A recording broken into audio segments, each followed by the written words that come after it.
kababayan, ma'am sir, this is Jam, the Filipino channel lang niya pong lingkod. So today is March 18, 2026. At tayo ngayon ay papunta dyan yan sa may ano to? Custodio Street, Santolan, Malabon. At dadalhin po natin yan sa may Project 6 Elementary School sa may Road 7, Project 6 Diliman, Quezon City po yan. Okay? Magbabalik po tayo mamaya konti pa pag nakakuha na po natin sila. Disclaimer lamang po, ang content po natin ay kalsada at hindi ang passenger. Kaya nga naman sakasakali man po na may marinig kayo mga pangalan ng lugar, pangalan ng tao, pangalan ng organizations, government o private man yan, ay wala pong kinalaman ng channel nito. At wala pong pinapatungkulan. Lahat po ng pinag-uusapan dito ay pawang dito lamang po yan sa loob. At wala pong pinapatungkulan sa labas. Okay po? Magbabalik po tayo mamayang onte pag nakuha na po natin sila. Samantala, makinig tayo ng mga nagbabagang balita at talakayan habang tayo ay papunta doon yan sa ating pick-up area.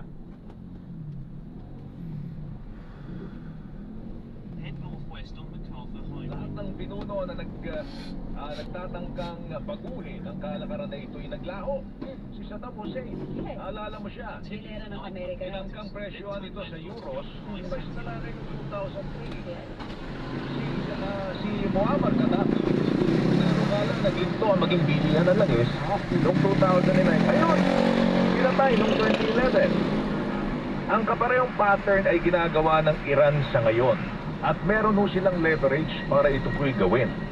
Ang Hormuz, mga kapuso. Controlled. Binabago nito ang landscape weng sa oil industry. Kung ito po'y papatulan ng mga bansa na nangangailangan po ng langis, the force to good na gawin, magiging dalawa na po ang oil currency. Ang dolyar at ang yuan. At lalong lalakas ang China. At kapag ka ito'y tumagal, weng, mag-i-implode ang American economy. Yeah. Mga kapuso, nagdudumilag na po ang mga patunay na maling-mali ang ginawang panggigera naman ng Amerika sa Iran. Ayaw na siyang suportahan, weng, ng kanyang mga kaalyado. Umihingi na nga ng tulong, di ba? Yung mga may panawagan na si Trump, tumulong naman kayo para mabuksan natin ang Hormuz, Yeah. di ba? Yung Great Britain na sanggang dikit nila, ayaw silang tulungan. Ayaw tulungan. Nanungbat na nga si Trump nanungbat na sa Great Britain. Grabe Pati nga China. Imagine, Amerika, hininga ng tulong ang China. Kasama ito sa listahan ng mga bansa. Para buksan ng Hormuz. Kakampi ng Iran Kaya nga Tutulungan ba siya nun? Yung isa sa pinakamahalagang security advisor po niya, nakalimutan ko pangalan, nagbitiw po kagabi dahil tinututulan po itong Iran war. Walang gustong maugnay po kay President Trump sa kanyang padalos-dalos na desisyon sa Iran. Alam mo, Wengay, kung naglalaro ka ng chess, maaring Amerika ay meron pang mga pawn, meron pa siyang kabayo, meron pa siyang bishop, no? At meron pa siyang torre para protektahan ng hari. Pero sa ginawang ito ng Iran, Weng, yung bigyang halagang yuan at patayin ng dolyar, kumbaga sa chess, tumbado na rin. May malalapad dyan, Jo. Ano? May nag-uusap-usap yung mga Gulf countries. Baka daw ang nababalitaan, baka mag-atras ng investment sa Amerika. Pag yun ang nangyari, yun ang delikado mangyari sa Amerika. Sa totoo lang, sa nangyaring ito, mga kapuso, obviously, nagsisimula na po matalo ang US sa gerang ito. Welcome back, Rowena Salvacion. Maraming salamat, Joe. Maraming salamat kay Lala Roca. Thank you, La. Salamat, mga kapuso. Hanggang alas 9 po kami ni Wengay. Magkakauntaan tayo sa Hipabuwid. Mga tuntunan. Taxi sa Double B! Alright, Ang recent development daw, sabi raw ni Trump, hindi niya na kailangan ng tulong para depensa ng Strait of Hormuz. Bakit hindi mo mabuksan? Diba? Kaya nga mga kapuso no? Pero magandang mapagmasdan ang development po dyan. At ano po yan, every hour, every minute nagbabago. O tsaka yung tulad ng sinabi mo, may security official sa Amerika na nag-resign kagabi. At ang kanyang dahilan, hindi supported yung Iran war kasi sa kanyang pagtaya, hindi threat ang Iran. So walang dahilan yung dineklarang giyera ng US at ng Israel laban sa Iran. Nagtataka nga mga Amerikano kung bakit nangyari po ito. Pero ang paniwala nila, ito'y galaw ng mga bilyonaryo sa Amerika. Malaking kalokohan. So, Malaking kalokohan. Nako, ang mga kapuso. Dinamay ang buong mundo. Ay naman, sinabi mo pa. Tayo, apektado dito. So, double B! Tama yun ang mga kapuso. Mamaya palalawigin pa natin ang diskusyon sa bagay na yan. Pero nasa linya na po natin, spokesperson ng defense team. Si Vice President Sara Duterte, si Attorney Michael po nasa ating linya. Attorney, magandang umaga. Si Joel Suweng po ito. Magandang umaga, sir.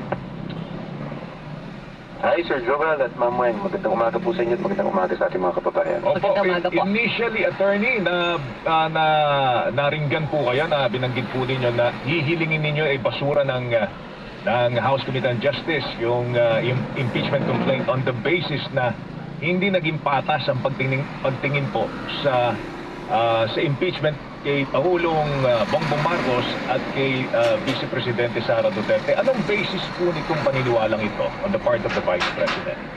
Well, sa atin po, yun po yung naobserbahan natin, Sir Joel, doon sa naging mga proceedings. No?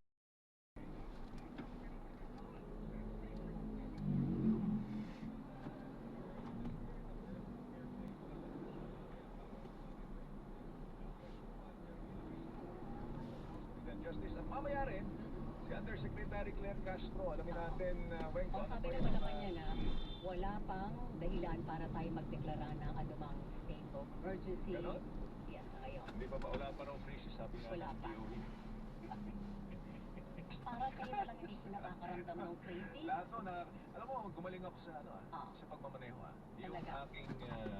yung aking tikas sa, ano tawag din? Fuel efficiency driving. Talaga. Hindi ka na preno ng preno. Ganito po mga kapusong gagawin ninyo. Huwag kayong lalampas ng 2,000 RPM. Kaya ngayon dito sa Mongol Revolution per minute. yung revolution RPM. per minute. Yung dyan sa Makakatulong ka pa ba sa traffic sa Metro Manila? ngayon kasi wala na halos lumalabas na sasakyan. Talaga ba? Oo, pero traffic pa rin. Alam mo Kaya bakit? nga, oo. Alam mo bakit? Mabagal na takbo mga sasakyan nila. Nagmamabilis na lang yung mga baliw. Yung mga gustong Okay, magsunod may ng pera. gasolina. May pera, Pero oo, ngayon talaga pambili. lahat ng tao nagtitipid at gumagaling sila. Yung mga ako, 12 pa ako, ang bigat ng pako Haba, oh. Pero ngayon talaga, halos freewheeling lang. Talaga Ano ba? Puro clutch lang ginagamit. Talaga ba? Standby mga kapuso. Nagtaka ka rin, baka masira sa sakyan mo. Magbibigay na tayo. Susugan ako ng clutch. O, diba? Bibigay na lang tayo sa ilang mga paalala. Oras po natin, alas 8:32. Radyo na, ha? Diba? Labanan ng fake news. Dapat totoo.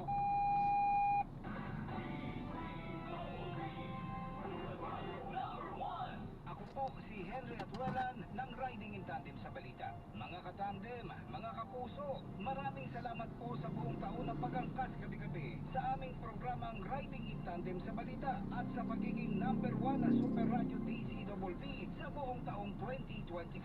Pangako ngayon 2026, tuloy-tuloy pa rin ang pag-arangkada ng Super Radio DCWB, titig sa balita at informasyon.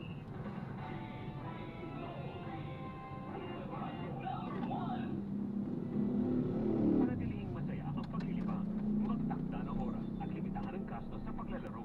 Huwag magsugal kung nalulungkot. Huwag hayaang makasira ng buhay at pamilya. Para sa impormasyon ukol sa responsible gaming, bisitahin ang www.pancor.ph. Isang mensahe mula sa Pancor. Gambling is for 21 years old and above only. Gambling can be addictive. Know when to stop. Upang labanan ang pagdami ng mga illegal na online gaming site, inilunsad ng PAGCOR ang PAGCOR Guarantee website na naglalaman ng listahan ng mga lehitimong gaming provider. Ayon kay PAGCOR Chairman CEO Alejandro Te. The resident, this lady is a former nurse, no?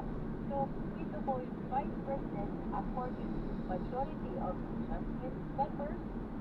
It is apparent na may personal participation and involvement ang respondent. So, yung secret, siya mismo yung nagsasalita. Siya mismo yung nag-a-answer ng threat against the intended subject of assassination, no?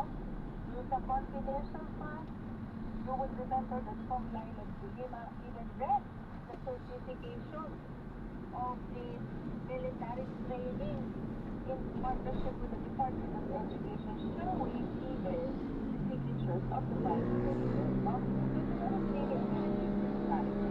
Yung may presidente, walang ebidensya ng personal participation. Samantalang ito sa Vice President, may ebidensya ng personal participation.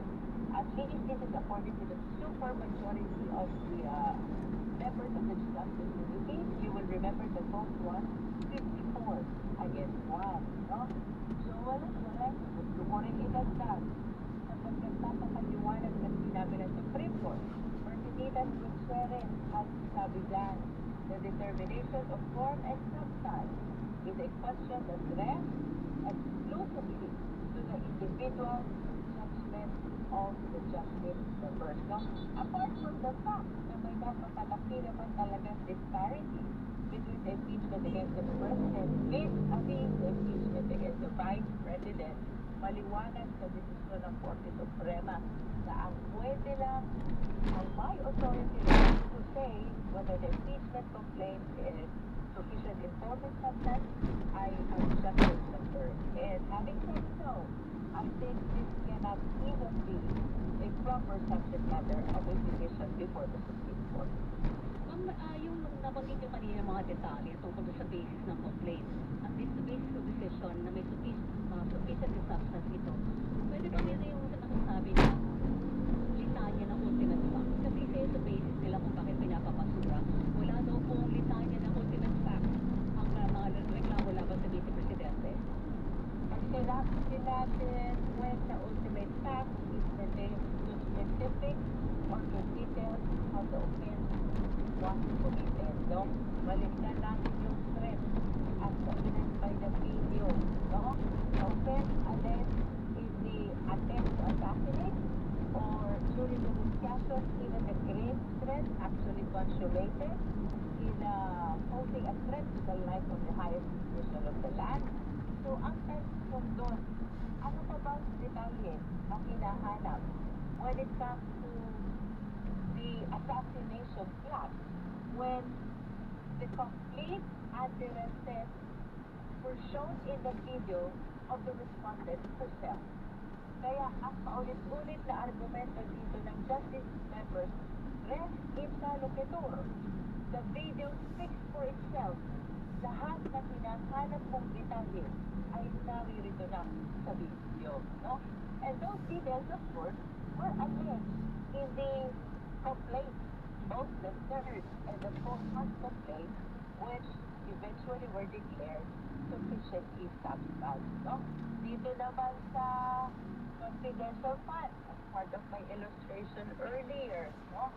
Nakalagay doon kung kailan ni-request itong pondo na ito, nakalagay kung kailan na-utilize, nakalagay kung kailan naging subject matter ng notice of disallowance, and let us take note, ang hinihinging quantum of evidence is just reasonable amount. At sabi nga ng rules, recital of fact, and constitutional offense, determinative of the jurisdiction of the Committee on Justice, no? This is not grossly unreasonable task. This is not Continue straight at the first traffic light. Then, in 600 meters, make a left to my U-turn. mind, this is just reasonable amount of Keep evidence. left and continue That straight. from determination of sufficiency substance, we can proceed to issuing a notice to the Vice President for certifying her answer. No? Ma'am, nabigyan na po kayo ng authorization na mag-conduct ng hearing during recess. Kailan niyo po balak na magpatawag na ng pagdinig para po dito ituloy sa impeachment case na ito? We have determined the following date Continue to for be 500 our meters, schedule then of make a left next U-turn to stay hearing. on Mindanao Avenue. But definitely magkakaroon para mga subsequent schedules to share this to the public. Our next hearing will be March 25. This will be intended for hearing proper already, which means presentation of evidence and witnesses, no? So March 25 In 200 will be meters, followed by make a left April U-turn, then in 100 14, meters, turn and then right. from April 14, April 22, 29, at least we have 4. hearing date, which are predetermined already. No? We actually need to do this because you would remember we are on recess. So we need to inform way ahead the members of the Justice Committee because itong recess na ito, they're taking advantage of this to address all their concerns in the district. No? So kaya natin inaagahan yung predetermination of dates para makabuelo ang justice members and for them to be able to attend the next hearings of the Justice Committee. Kong Chinky, salamat mama. Next time po ulit. Thank you for your time. Oh, thank you. Thank you. Good morning, ma'am. Si Representative Jervy Luis to, Chairperson ng House Committee on Justice, mga kapuso, sa may date na, March 25 tayo.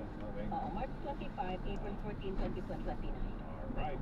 Sabay mga kapuso, nandiyan na po. In 90 meters, turn right onto road 3. One-on-one. Personalan. Salamat po sa oras po ninyo. Ako po si Joel Reyes Abel. Ako naman po si Rowena Salvacion. Magandang umaga mga kapuso. Happy retirement din kay Joely Olit. Joel Olit. Joel po, Joel. Joel iba, Joel. Joel. Ito kayo. Happy birthday. Happy birthday. Happy viewing and happy retirement. Happy retirement, happy birthday. Tambay mga kapuso. Ako po si Joel Reyes Abel. Ako po si Rowena Salvacion. Magandang umaga mga kapuso. Dahil mga bayan, oras natin sa minuto bago sa mga pinakalas na. Radyo na. Iba. Para fake news. Dapat totoo.